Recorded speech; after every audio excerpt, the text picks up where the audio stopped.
Hey everyone, my name is Gamer Corey and welcome back to another Red Dead Online video. Now in today's video we are going to be going over three separate things. The first one being where you guys can go ahead and find Madame Nazar's location for today.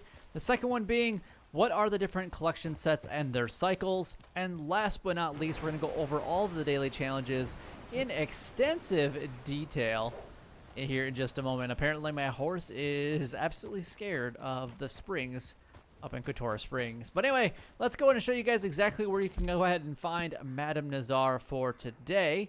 And she's going to be way out west in Armadillo. Not quite all the way out west, but Armadillo will be the quickest and fast travel location of choice for today.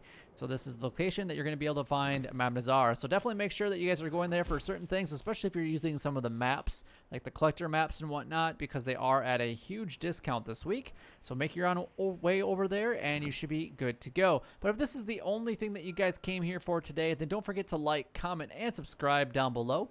It would help me out a lot and is greatly appreciated. And also don't forget to hit that bell and that thumbs up, honestly, because it's going to help me out a lot. It helps the channel out a lot. And if it helped you out, it could potentially help out somebody else as well. All right, let's go and talk a little bit about the live stream. I do live stream every single Monday, Wednesday, and Friday. The times are posted on my website. The Friday one I'm looking at possibly changing because it is a little bit later in the evening for some people.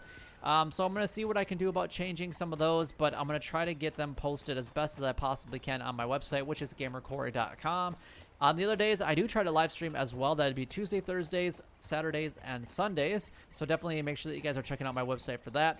Or follow me on Twitter, or to make sure that you guys are subscribed to the channel with bell notifications turned on, so that way you guys get notified when I do go live at other times. I would love to see you guys there. A lot of people say that they have a really good time and enjoy the different quality of content that I do have, and just different type of content that I do have here on the channel, because I play more than just Red Dead Online. But anyway, let's go ahead and move on to the next thing, and that's going to be talking about the different collector sets for today and their cycles. Obviously, I do like to start with the coins and the lost jewelry, just because you do make the most amount of money in the shortest amount of time as possible. You make $540 an hour with both of those, the coins and the lost jewelry. However, you do need the field shovel and also the metal detector in order to collect all of those items. So let's go and talk about those two cycles first. The coins are going to be a part of cycle number 5, and the lost jewelry will be a part of cycle number 6. Now, the next 4 sets that I'm about to go over, you don't even have to be a collector at all. If you're a low rank collector, you can save up some of these and turn them all in at one time. You can carry 10 sets at once. So if you're not even a collector at all, then you can do that. But as soon as you hit 10 of each of the sets, then you're going to want to turn them in or purchase the collector roll, just because you're going to make a lot of money and you're going to need that. Otherwise, these 4 sets are good if you guys are just trying to rank up, get a little extra money so you can purchase the field shovel or the metal detector and move on to things making a little bit more money per hour. So we have the American Wildflowers, which is going to be a part of cycle number 5. We have the tarot cards, a part of cycle number 5 as well. We have the antique alcohol bottles, a part of cycle number 4. And the bird eggs, which are going to be a part of cycle number 3. Now the last 2 sets are going to be the arrowheads, which is going to be a part of cycle number 6. And then we have the family heirlooms that are going to be a part of cycle number 1. Now those last 2 sets, you will need to be a collector in order to make sure that you guys are able to collect those as well.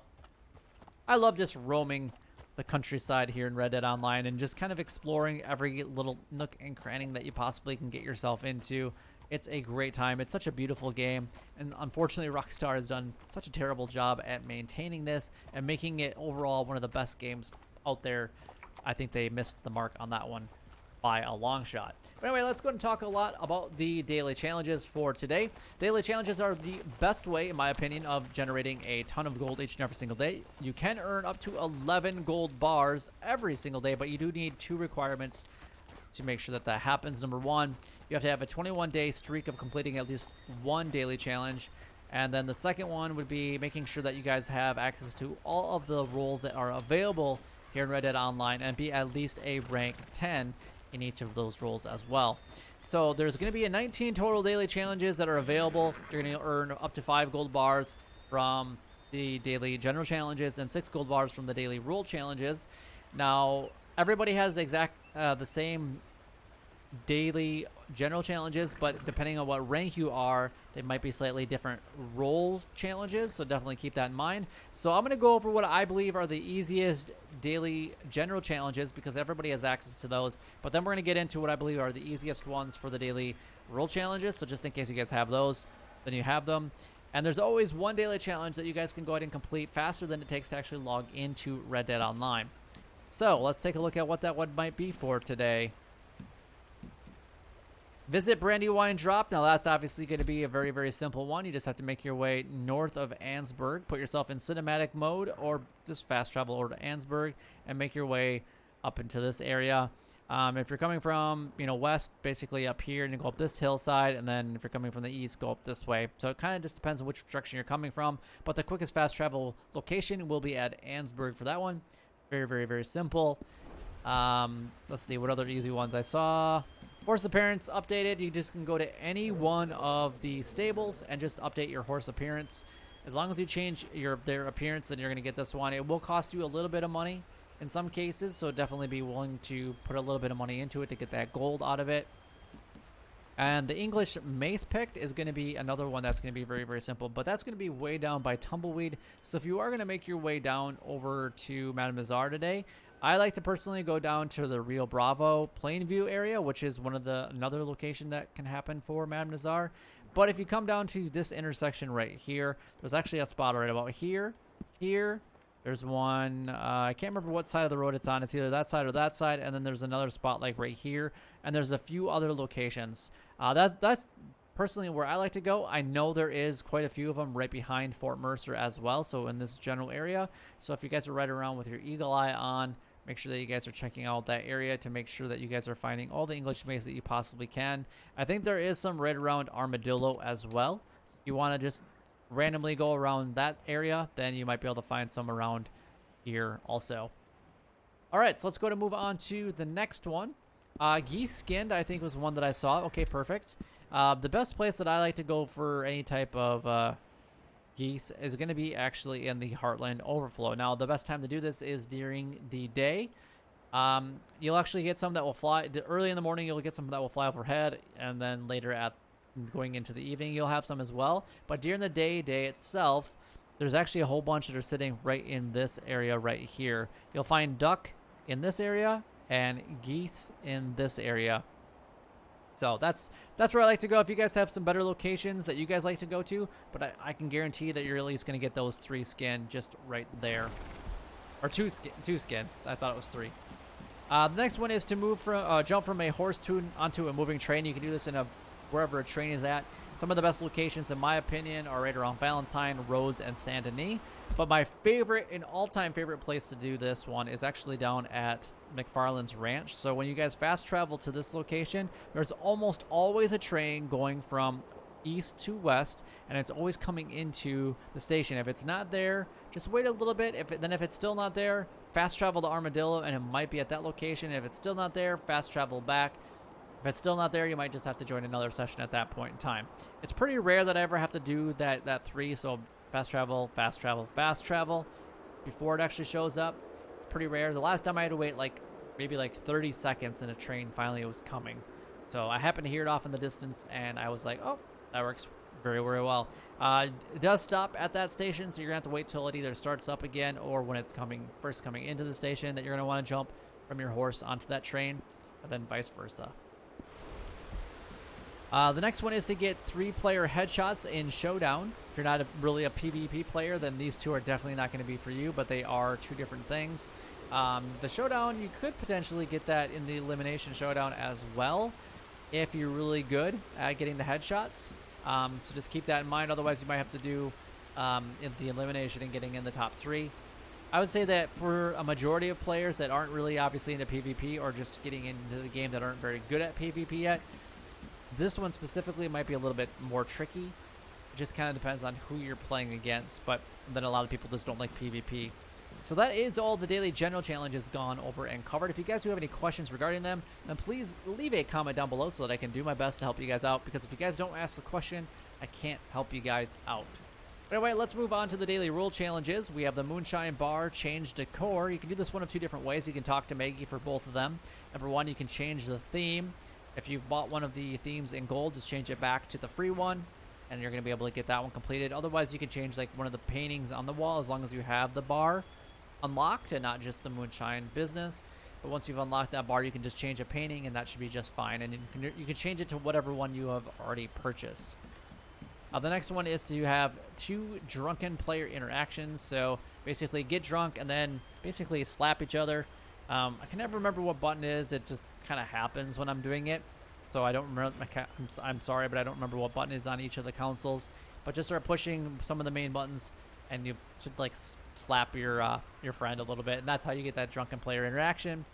2 Moonshine story missions completed. You can do this either by going to your progress menu and replaying them, or talking to Maggie if you haven't done them already. But yeah, you will need obviously the Moonshiner role to get all of these, and same thing with the rest of them going forward. The next one is going to be the trader role. We have 20 carcasses donated within a 10-minute period. I'm going to go over all of these because a lot of people do have questions on this. What's counted as a small animal carcass? So we have crabs, crows, any of the small birds, so sparrows, orioles, blue jays, cardinals, waxwings, all of those count towards the small birds. Basically, it's the things that you lock onto and you don't even necessarily see all the time. You can see the orioles there, songbirds, bats, rats, squirrels, western chipmunks, toads, and bullfrogs all count towards the small animal carcasses. I think I just donated 10 of these the other day, so that's why I don't have an abundance of these, but I would say bats and rats are easiest to get at night, and especially at Elysian Pool area. There's actually a waterfall, and you can actually get behind that waterfall. And if you go there during the day, you can usually find quite a few of them. They will show up as mangy, but once you actually pick them up, they'll actually change from mangy to poor. It's the only animal that actually does that. So, but if you go to here and go behind that waterfall, that's where you can find a ton of those. Otherwise, if you guys go into the like Blue Water Marsh area or even the Heartland Overflow area, you can find bats flying around in the evening hours. All right, what else do we got here? And then we just have to sell 20 of those within a 10-minute period, so just keep that in mind. Next on the list, we have 2 goods sold to a distant buyer. Make sure that you have at least 2 goods being able to be sold. I don't like doing this one just because it does take a lot of time to actually do it. It takes anywhere between 10 and 15 minutes just to complete this one, or you can spend that 10 and 15 minutes probably getting a lot of other ones completed. And then you have to have 7 medium animal carcasses donated to crypts. That's basically going to be anything on the side of the horses. That's what it's supposed to be. So you're looking at ducks, geese, rabbits, raccoons, Virginia possums, any of the birds, eagle, hawk, condor, turkey, vulture, things like that. Even normal turkeys would work as well. The next one is going to be the collector rule. So we have to have 3 antique alcohol bottles, which antique alcohol bottles are going to be a part of cycle number 4 today, and then 3 lost jewelry, which is going to be a part of cycle number 6. And then you just have to find total of 3 collectibles. You don't have to find them; you have to sell them to Madame Nazar. So you can sell either ones that you already currently have in your inventory, or you can sell 3 of the ones that you collect for the day, or you can sell an entire set, make that money, make that XP, and then get an extra gold. We're getting all those. So if you went after the lost jewelry today, you could get all the lost jewelry, sell those 3 in the entire set, and actually make some decent money for the day. The last but not least is going to be the bounty hunter role, which is the only role that does pay out additionally in gold, which is pretty amazing in my opinion. Hopefully they'll come up with more roles that actually do that. But we just have to visit 2 bounty boards in New Austin. So you're looking at Tumbleweed, Benedict Point, and Armadillo. You have to have Eagle Eye 3 times to track a bounty target. If you let them run away from you, then you can track them that way. Or you can, once you get to the yellow area, then you can search for them and just search for them 3 different times. And that one should be satisfied pretty much right away. And then the last but not least is to have more than 1 bounty target brought in at once. It's been a little bit since we've actually had this one, but there's a couple different ways that you guys can do this. Number 1, I do think the easiest way to do this is bring a friend. So have somebody in your posse or join their posse and do this one together. That's one way. Otherwise, you can bring in your bounty wagon. That's another option. Or you can actually like kill one or both of your targets, and then whatever one you kill, you drag behind your horse with your lasso, and then you have the other one lassoed on the back of the horse. So a couple different methods that you guys can do that. But I personally would recommend using a friend. inside of your own posse or their posse. But anyway, that is all the daily challenges done, gone over, and covered. If you guys have any questions regarding any of the daily challenges, whether you see them on my screen or not, then please leave a comment down below so I can do my best to help you guys out, because I would love to be able to make sure that you guys have enough money and gold as possible before whenever the next update actually happens here in Red Dead Online. But again, don't forget to check out my live streams every Monday, Wednesday, and Friday. Tomorrow's live stream will be a little bit different. It's going to be at 2 p.m. Eastern Standard Time. So I think that would be, I think that's 7 p.m. GMT time, or UK time, I believe is what that would be. So if you guys are wondering what time that would actually be, definitely check that out. But I do plan on live streaming over the weekend as well. Like I said earlier in the video, all those times will either be posted on my website, posted on Twitter, or you guys can make sure that you guys are subscribed with all bell notifications turned on so you guys get notified when I do go live. But until next time, YouTube, you guys keep doing what you're doing because you're already doing it, and you guys stay gaming.